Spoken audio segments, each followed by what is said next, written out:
안녕하세요. 남자 사람입니다. 오늘은 당신 거기 있어 줄래요? 26번째 시간. 그럼 시작하겠습니다. 17. 우리는 책만 읽어서는 아무것도 배우지 못한다. 시련을 통해서만 배운다. 스와미 프라냠피드. 샌프란시스코 2006년. 엘리엇의 나이 60. 눈을 뜬 엘리엇은 독감에 걸린 것처럼 몸이 후끈거리고 덜덜 떨려오는 걸 느꼈다. 망할 놈의 암이 시간여행의 후유증과 힘을 합쳐 거세게 공격을 가해오고 있는 게 틀림없었다. 그는 겨우 몸을 일으켜 터벅터벅 욕실까지 걸어가 세면실에 구역질을 했다. 결국은 죽어야겠지만 지금 당장은 아니었다. 그는 다시 한번 알약의 숫자를 확인했다. 아직 4개가 남아 있었다. 전에도 여러 번 약을 먹지 않으리라 다짐했지만 이번에는 기필코 다시는 과거에 발을 들여놓지 않을 생각이었다. 샤워를 하고 나니 조금 정신이 맑아졌다. 몇 분 전 그는 중국식 카페 화장실에서 젊은 엘리엇과 격렬한 언쟁을 벌이고 헤어졌다. 그의 상태가 많이 안 좋아 보였지만 도울 방법이 없었다. 엘리엇은 거울 속에서 신속하게 외출 채비를 했다. 제발 바보 같은 짓은 하지 않았으면 좋겠는데. 엘리엇은 거울 속을 들여다보며 말했다. 물론 젊은 엘리엇에게 하는 말이었다. 창밖을 내다보니 크리스마스 아침인데도 해변을 따라 조깅을 하는 사람들이 눈에 띄었다. 잔디밭에서 개와 원반 던지기 놀이를 하고 있는 젊은 아가씨의 자취도 보였다. 차에 오른 엘리엇은 쌀쌀한 아침인데도 창문을 내린 채 달리기 시작했다. 시원한 공기를 폐부 깊숙이 들이마시자 비로소 살아있다는 느낌이 충만해졌다. 그는 경쾌한 속도로 노스비치를 가로지르며 코이트 타워 쪽으로 방향을 틀었다. 매트와 만나 요트 나들이를 할 생각이었다. 만 주변을 돌며 조용히 시간을 보내며 오랫동안 혼자서 간직하고 있던 이야기를 털어놓을 생각이었다. 폐암과 임박한 죽음에 대해. 크리스마스 선물치고는 잔인했지만 더는 차일피일 미룰 수 없는 이야기였다. 매트가 어떻게 나올지 짐작이 가지 않았다. 그와의 우정은 오랜 시간 동안 금이 간 적이 없었다. 애정과 의리가 뒤섞인 이 기묘한 연금술은 뉴욕에서 있었던 어떤 특별한 사건으로부터 비롯되었다. 엘리엇은 도시의 북쪽을 향해 차를 몰며 매트 그리고 일리나를 동시에 만났던 1965년 그날을 떠올렸다. 뉴욕 1965년.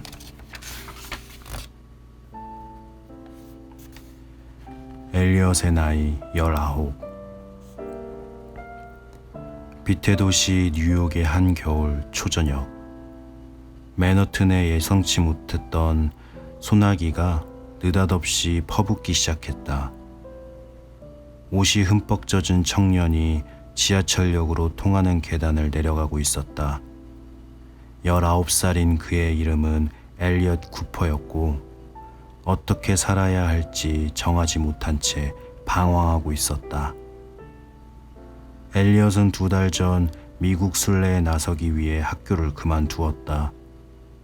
세상 구경을 하며 미래에 대한 전망도 세우고 알코올 중독자 아버지에게서 벗어나고도 싶었다.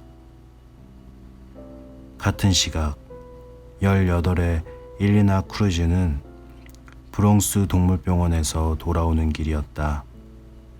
그녀는 방금 전 동물을 돌보며 살고 싶은 꿈을 실현시켜줄 인턴 자리를 구해놓았다. 비 때문에 생긴 물웅덩이와 자동차 사이를 요리조리 피해가며 경쾌하게 길을 건넌 그녀는 지하철역 안으로 들어갔다. 기분 좋은 그녀의 입가에는 흐뭇한 미소가 번져가고 있었다. 엘리엇은 지하철역 안에서 국어를 하는 흑인 기타리스트 앞에 잠시 멈춰섰다. 거리는 오티스 레딩의 곡을 멋지게 소화해냈다. 그는 구걸과 함께 지나는 사람들에게 흑인 공동체를 보다 더 존중해 줄 것을 요구했다. 엘리엇은 음악 광이었다. 음악은 모든 것을 잊고 자신만의 세계로 도피하기 위한 수단이기도 했다. 왜 나는 아무도 믿지 못할까? 왜 나는 진정한 친구가 없을까? 왜 나는 쓸모없는 인간이라고 느껴지는 걸까? 그는 아직 그 해답을 구하지 못했다. 하지만 그는 잠시 후 경험이 사람을 진정 성장하게 만든다는 사실을 깨닫게 된 것이다. 일리나가 넘실대는 불꽃처럼 승강장으로 이어지는 긴 통로를 따라 걷고 있었다. 비 때문에 그녀의 머리와 얇은 끈이 달린 티셔츠가 흠뻑 젖었다. 발길을 재촉하던 사람들이 자신도 모르는 사이에 그녀의 영롱한 초록색 눈 속으로 빠지듯이 빨려들었다.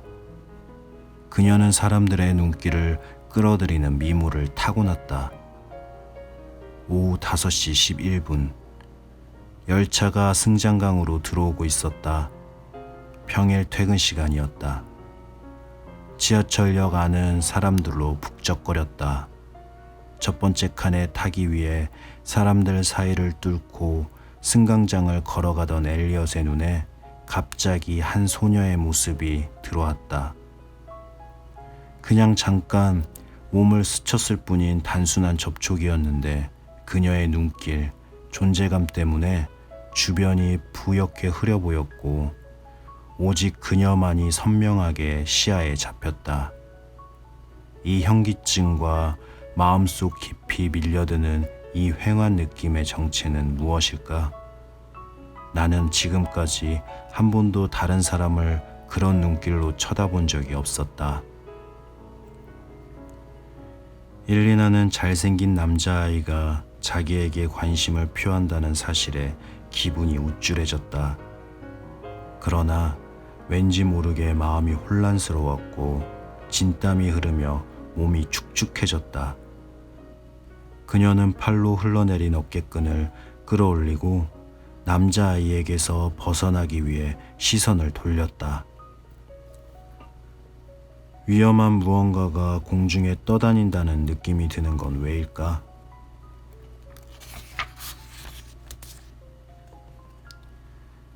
엘리엇은 승강장으로 다가서 두 번째 칸에 타려고 했다. 그녀는 세 번째 칸에 타고 있었다. 순간적으로 망설이던 그는 자석에 이끌리듯 이 사람들 사이를 뚫고 달려가 문이 닫히기 직전에 세 번째 칸에 올랐다. 때로 운명이란 건 이렇게 결정된다. 머무는 눈길에, 눈꺼풀의 떨림에, 어깨끈의 스침에. 곧 열차가 출발했고 일리나는 빈자리에 앉아 저쪽 끝에 서 있는 남자아이를 발견했다. 그가 말을 걸어오기를 기대하면서도 한편으로는 왠지 두려웠다. 고통스러울 정도로 격렬하게 뛰는 심장 박동이 느껴졌다. 엘리엇은 그녀에게서 눈을 떼지 못한 채 열차 뒤쪽으로 가까이 가려고 애를 썼다. 어떻게 접근할까? 재치 있는 방법이 뭘까? 생각해 보았지만 아무것도 떠오르지 않았다. 그는 사실 이런 쪽에 소질이 없었다. 저토록 예쁜 여자애가 나한테 관심을 보일 리 없지. 꿈 깨라, 일리엇. 너한테는 너무 과분한 여자야. 영화 좀 그만 찍어라. 그런 생각을 하고 있을 때 열차가 첫 번째 정류장에 멈춰섰다. 어서 내려, 멍청아. 감히 그녀를 꼬시겠다고? 그는 열차가 다시 출발하고 다음 정거장, 그 다음 정거장을 지날 때까지 망설임만 가득했다. 이번에는 그녀가 자리에서 일어났다. 너무 늦었어. 다음 정류장에 내리나 본데. 자, 어떻게 좀 해봐. 이 한심한 놈아. 지금 아니면 영영 기회란 없어. 엘리엇이 그녀에게 다가가기 위해 두 사람을 밀치며 앞으로 나갔다. 다리에 감각이 없었고 머리는 새하얗게 비어왔다. 그녀가 이제 바로 코앞에 있었다. 그녀의 입술 곡선이 보였다. 그녀에게로 살짝 몸을 숙이고 말을 건네려는데 그들로부터 몇 미터 떨어진 옆칸에서 뭔가 쾅 하고 폭발하는 소리가 났다. 엄청난 폭발음과 함께 바닥이 일었고 자체가 기우뚱하며 자리에 앉아있던 사람들이 모두 바닥으로 내동댕이 쳐졌다. 사람들은 한동안 미처 사태를 파악하지 못했다. 짧은 순간이 지나자 울부짖는 소리가 차량 전체를 뒤덮었다. 방금 전만 해도 보통 때와 다름없는 저녁 시간이었다. 하루의 일과를 끝냈고 나른한 느낌이 밀려드는 시간. 열차가 터널 한가운데서 궤도를 이탈하며 불이 꺼지고 모든 게 산산조각났다. 방금 전 한 남자아이가 한 여자아이에게 다가가 관심을 표하려 했었다. 그러다 갑자기 굉음, 공포, 두려운 상황이 이어졌다. 엘리엇과 일리아나는 겨우 자리에서 일어섰다. 열차 안은 탁한 먼지가 자욱해 눈이 따갑고 숨을 제대로 쉴 수 없었다. 그들은 주위를 둘러보았다. 사람들의 얼굴은 온통 충격에 휩싸여 있었다. 몸은 피범벅이 되었고 옷은 찢어지고 얼굴은 공포로 일그러져 있었다. 열차 지붕의 대부분이 객실 내부로 무너져 내려 잔해에 깔린 승객들을 꼼짝 못하게 했다. 이제 공포로 울부짖는 소리가 객실 전체에 울려 퍼졌다. 겁에 질린 여자 하나가 도와주세요 하느님 하고 외치며 사람들의 몸을 밀치며 빠져나갈 출구를 찾고 있었다. 일리나는 비교적 냉정을 유지하며 옆에서 울고 있는 어린 여자아이를 안심시키고 있었다.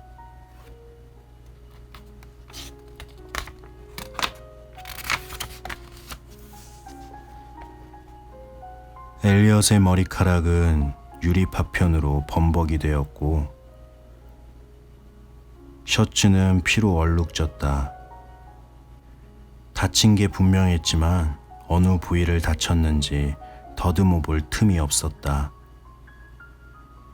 그는 경상을 입은 다른 승객들과 함께 잔해에 깔린 부상자들을 구조하고 있었기 때문이다. 간신히 몇 명을 끌어냈지만 어떤 사람들은 폭발의 충격으로 사지가 찢겨나갔다. 어서 이곳을 빠져나가야 합니다. 그 말이 최후 통첩처럼 아수라장이 된 차내에 울려 퍼졌다. 온통 사람들의 머리는 어서 숨막히는 지옥에서 벗어나야 한다는 생각으로 가득 찼다. 하지만 열차의 자동문은 꼼짝하지 않았다. 결국 창문으로 뛰어내리는 수밖에 방법이 없었다. 엘리엇은 주변을 둘러보았다. 아무것도 보이지 않았다. 열차를 삼키는 불길 때문에 마치 불가마 속에 들어앉은 것 같았다. 온몸에서 땀이 비오듯 쏟아지고 있었다. 살면서 이렇게 무서워 본 적이 없었다. 연기가 점점 더 자욱해지면서 숨을 쉴 수 없을 지경이 되었다. 바닥 쪽에서 역한 악취가 피어올랐다. 그가 앞으로 살면서 알아가고 두려워하게 될 냄새, 바로 죽음의 냄새였다. 엘리엇은 빠져나갈 준비를 하고 있었다. 아직 부상자들이 남아있는데 나 혼자 도망쳐도 되는 걸까? 숨을 잘 쉬기 위해 그는 무릎을 꿇은 채 열차 뒤쪽으로 기어갔다. 떨어져 나간 팔, 다리, 잘린 채 신발이 들어있는 발을 지나쳤다. 자기도 모르게 울음이 터져 나왔다. 지독한 두려움과 함께 무력감이 엄습해왔고 이제 할 수 있는 일은 아무것도 없었다. 어서 이쪽으로. 그때 일리나가 그를 불렀다. 이미 창문을 뛰어넘은 그녀가 어서 따라오라고 손짓을 보냈다. 엘리엇은 뒤를 돌아보았다. 그녀의 말을 따르려던 그는 다시 되돌아갔다. 그의 바로 옆에 또래의 남자아이가 잔해에 파묻힌 채 의식을 잃고 누워 있었다. 그가 아직 숨을 쉬는지 확인하기 위해 몸을 숙여 가슴에 귀를 대보았다. 심장 박동 소리가 들리는 것 같았다. 확실하지는 않지만 그는 그렇게 믿어보기로 했다. 잔해 무더기에 깔린 그를 끌어내려고 안간힘을 썼지만 소용없었다. 흉부를 꽉 누르고 있는 쇠막대기 때문에 몸이 옴싹달싹하지 않았다. 어서 이쪽으로. 일리나가 다시 소리쳤다. 그녀가 옳은 듯했다. 연기가 너무 자욱했고 점점 온도가 높아지고 있었다. 하지만 잠시 주저하던 엘리엇은 필사적으로 다시 또래 아이를 끌어내기 위해 안간힘을 썼다. 죽으면 안 돼. 엘리엇이 또래 아이를 향해 소리쳤다. 엘리엇은 그때 어떻게 쇠막대기를 찌그러뜨리고 소년을 끌어낼 수 있었는지 평생 신기하게 생각했다. 자, 됐다. 해냈어. 이제 그는 소년을 일으켜 세우고 어깨에 걸머진 다음 비로소 암흑 같은 열차에서 빠져나왔다. 그는 일리나의 뒤를 이어 열차보다 나는 철로로 뛰어내렸다. 그런 다음 일렬로 서서 터널 안을 걸어가고 있는 사람들의 행렬에 끼어들었다. 앞에서 걸어가던 한쪽 팔을 잃은 남자가 비틀거리며 걷다가 몇 번이나 넘어질 뻔하며 겨우 중심을 잡았다.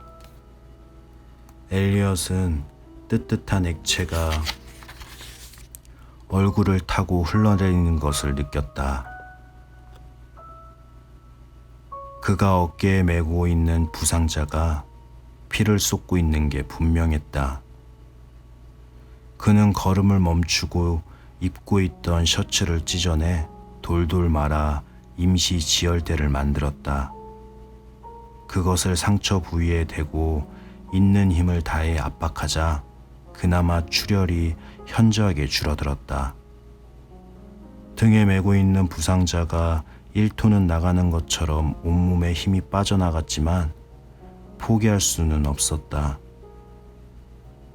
당장 주저앉을 것 같은 고통을 참아내려면 뭔가 안도감을 느낄 수 있는 대상을 찾아 정신을 집중할 필요가 있다고 생각했다. 그 순간 그는 앞에서 걷고 있는 소녀를 쳐다보았다. 그들은 실제로 단 한마디도 나누지 않았지만 이미 무언가에 의해 뜻이 통하고 있었다. 더 이상은 아무 일도 일어나지 않을 거라 확신하며 그는 흐느적거리는 걸음으로 행렬을 뒤따라갔다. 만약 그녀가 없었다면 폭발이 일어난 바로 그 칸에 타지 않았을까? 어느 정도 지나자 마침내 터널 끝에서 불빛이 보이기 시작했다. 여기였다. 불과 역을 몇 미터 앞에 두었을 때 비로소 힘의 한계가 느껴졌다. 이제 아무런 소리도 들리지 않았고 곧 쓰러져 버릴 것 같았다. 그때 소방관이 다가와 그가 부축하고 있는 부상자를 넘겨받아 들것에 올려놓았다. 마침내 몸이 자유로워진 그는 일리나를 쳐다본 다음 이내 기절하고 말았다. 감사합니다. 편안한 밤 되세요. 남자 사람이었습니다.